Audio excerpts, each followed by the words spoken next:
आज हम आपको एक ऐसी स्थिति के बारे में बताएंगे जो न सिर्फ ईरान के लिए एक चेतावनी है, बल्कि भारत जैसे देशों के लिए भी एक गंभीर सीख है।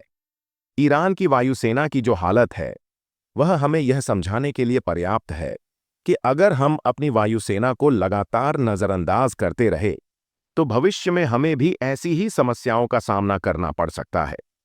यही कारण है कि भारत को अपनी वायुसेना को मजबूत करने के लिए समय रहते कदम उठाने होंगे। आप सोच रहे होंगे, आखिर ईरान की वायुसेना में क्या बुराई है?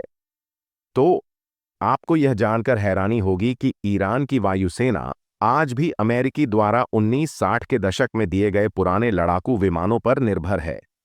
यह विमानों की इतनी पुरानी खेप है कि यह अब तक सिर्फ अपनी जंग जीतने में सक्षम नहीं है। हालांकि ईरान के पास पर्याप्त अवसर थे जब उसने रूस और चीन से अत्याधुनिक विमान खरीदने के प्रस्तावों को नजरअंदाज किया। अगर ईरान ने समय रहते इस पर ध्यान दिया होता, तो शायद आज उसकी वायुसेना की स्थिति इतनी खराब नहीं होती। अब ईरान की वायुसेना की हालत इतनी बदतर हो चुकी है कि उसे अपना विमान बचाने के लिए दुनिया भर के देशों से पुराने और सस्ते विमान खरीदने के लिए मजबूर होना पड़ा है। पहले रूस से कुछ SU-35 विमानों की खरीदारी की, लेकिन वो भी कम संख्या में। रूस ने केवल सीमित संख्या में विमानों की पेशकश की, क्योंकि रूस की खुद की वित्तीय स्थिति कमजोर है। इसके बाद ईरान ने चीन से J-10C विमान प्राप्त करने की कोशिश की, जो अमेरिका के F-16 की एक नकल है, लेकिन चीन ने यह सौदा नहीं किया। ईरान का अंतिम विकल्प अब पाकिस्तान के पास है, जहां वह JF-17 ब्लॉक 3 विमानों को खरीदने की योजना बना रहा है। यह स्थिति ईरान की पूरी वायुसेना की कहानी बयां करती है कि जब आप समय पर अपनी वायुसेना को मजबूत करने के लिए कदम नहीं उठाते, तो आपको दुनिया भर का कचरा खरीदने पर मजबूर होना पड़ता है। यही गलती भारत को नहीं करनी चाहिए।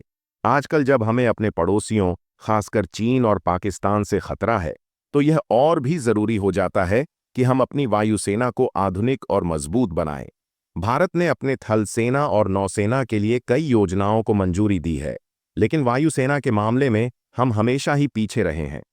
आपको याद होगा कि 2008 में भारत ने एक बड़ी MMRCA डील की योजना बनाई थी, जिसमें वायुसेना को 114 नए लड़ाकू विमान दिए जाने थे। लेकिन यह डील लटकती रही और 2016 तक पूरी नहीं हो पाई।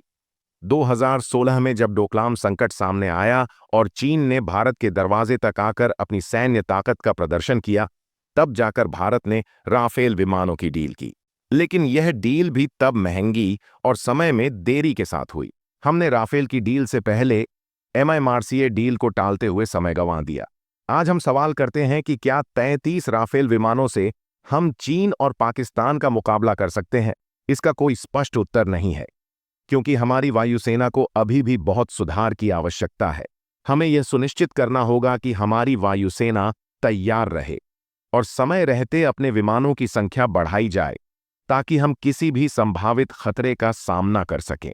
आज ईरान की स्थिति हमारे सामने एक बड़ा उदाहरण है कि जब तक आप अपनी वायुसेना को नष्ट करते रहेंगे, तब तक आपको अपनी सुरक्षा के लिए कम मूल्य के और पुराने विमानों पर निर्भर रहना पड़ेगा। ईरान ने अगर समय रहते अपने वायुसेना के आधुनिकीकरण पर ध्यान दिया होता, तो उसे आज अपनी वायुसेना को पुनः जीवित करने के लिए पाकिस्तान जैसे देशों से मदद लेने की स्थिति में नहीं होना पड़ता। आज हमें इस स्थिति से एक महत्वपूर्ण सीख लेने की जरूरत है।